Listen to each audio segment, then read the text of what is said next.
Hi guys, it's a new week and I'm back with the daily video.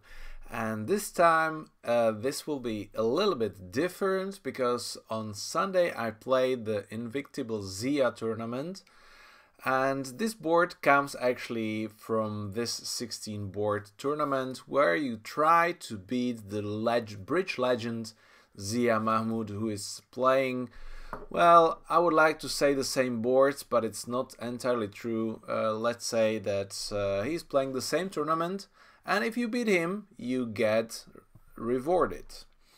So, thanks to David for support of this video, and I'll be talking about guessing and playing better with Funbridge, which is very often not that much possible in the real life unless you really know the players.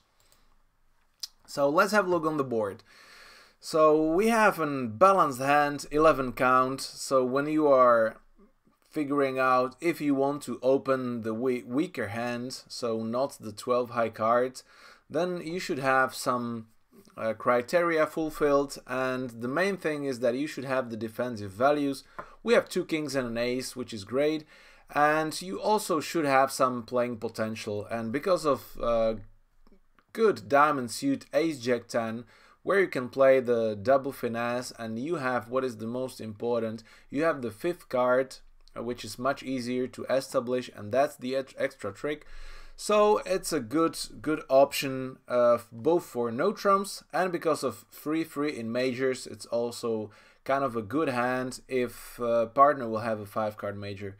So that's the reason why I want to open 1 diamond, especially in match points where you want to be a little bit more aggressive to exchange information and to win the contract, which is very often beneficial. So after 1 heart response from partner, it's a standard one, no trump, to show partner we have 12-14 balanced, and partner is doing the check back stayman. I have the natural responses where I bid from the bottom. So the first is 3-card hearts, and the second thing partner might be interested is 4-card spades. In some cases you probably bid 1 spade, but in some cases you might prefer to bid 1 no trump. So it's really based on your setup. Arjun is usually bidding the 4-card spades. So 2 hearts showed 3-card support, but obviously partner is not interested in hearts. So that's kind of a good guess because he used the checkback statement that he was interested in spades. And this is what you can actually get as a defender when you are leading against 3 no trumps. Okay, so I'm going to pass because that's a good contract I want to play. And we get a spade lead, and see that partner is having 18 high card points with 5 top cards. So in spades we have the situation where we are missing only queen and jack. West led the 4th floor, which should be the 4th best. So we expect that West is having 4 spades. In hearts we have ace king, clubs we have 2 tricks, also ace king, and diamond is the suit where we want to establish the most tricks. So actually we don't care about hearts and clubs much, but we should be focusing very much on the spades and on the diamonds.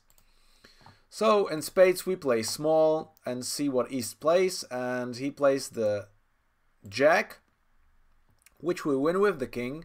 And now if West leads the 4th best, he should have the queen. Of course there might be a very low chance that East is having queen jack doubleton, or that West, I don't know why he would lead from 2 or 3 small. I guess that with Funbridge he will lead a higher one, so we can immediately finesse the queen of spades and see that that's working. So suddenly we have 4 spade tricks because the 8 is a winner and the 9 later on will be also a winner, so we must unblock the suit. But the 8 is also the entry, so hearts and clubs again are solid. So we want to establish the diamonds. We have enough communication, so there is time to play spades later.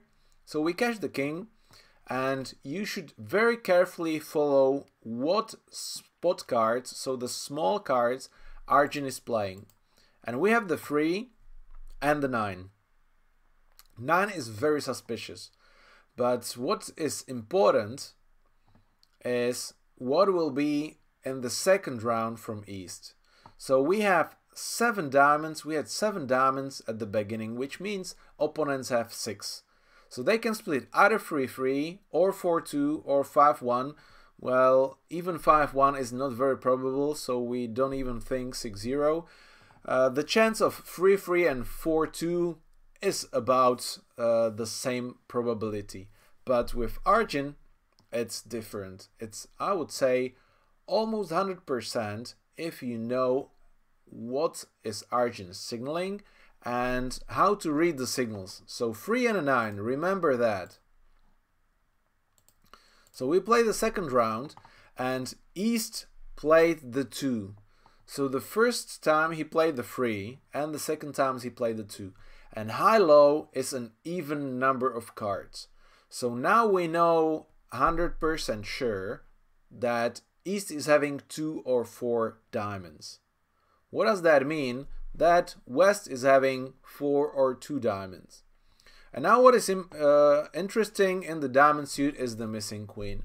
So if you will be playing standardly, more probable is to play the jack of diamonds to finesse the queen at this point. But since we know that diamonds break 4-2, the finesse doesn't give us anything extra. Because if East really has the queen and we cash the ace, he will still have 1 small diamond and the queen will win the trick in the fourth round. And we don't have enough tricks without the diamonds. So what is a better chance to score all the diamond tricks is that West started with doubleton queen. And because the 9 drops, the chance is very likely. It's a very high chance that West started with queen and 9 and East started with 4 small diamonds. So therefore, finesse is not an option. If West has 4 diamonds, we cannot catch the queen and we know that East is having 2 small or 4. So you play the ace and suddenly here we go, the queen drops. So now you just cash all your tricks, unblocking the spades, cashing 3 rounds of diamonds and discarding 3 losers and the dummy, and the rest dummy will be good with our king of clubs, which means that we score all 13 tricks.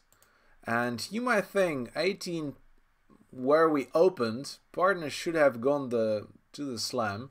Yes, it was very close, but we didn't have a fit, and once you don't have a fit, it's very often based on the split and on the finesses, which we actually got lucky with the spade lead and that we guessed the diamond queen. Without the spade lead, we will never have a chance to score all 13 tricks.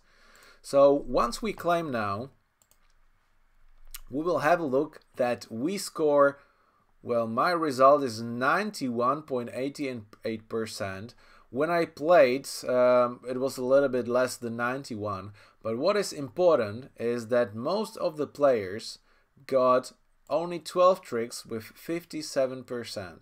And that might be because of the lead, or it might be because they played the diamond finesse and didn't read the card well. So let's have a look what actually that is.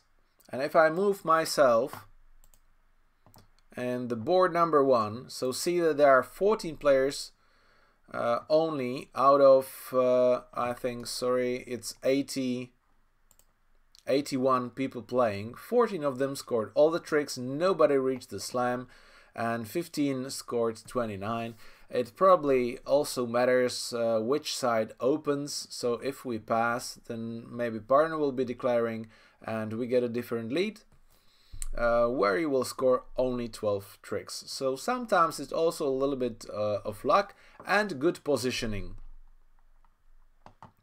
See, one player tried for hearts, but that's it. So if we have a look, I managed to score 65.51% in the tournament out of 400 players. And if you want to check what Zia did, okay, I will move myself now again. Okay, I can do here. So this is the top score. Jerome beat me, but Jeremy Tignel won with 72%. If I didn't screw up the last board, I could have had close to 70%. So probably will be in the top 5 almost for sure. But what was important was actually to beat Zia, who had 61%. So I get triple of my investment, which was 34 diamonds. So if you want to win some diamonds, you might play. I think it's every 2 weeks or every month. I'm not sure, but FunBridge is sending the invitations, so you might try to beat Zia and get the reward of 3 times the entry fee. So thank you for watching, and I will follow with another board from this tournament, and then I will get back to the federation and to the teams. So see you soon in the next videos, and see you on first day. Take care and stay safe.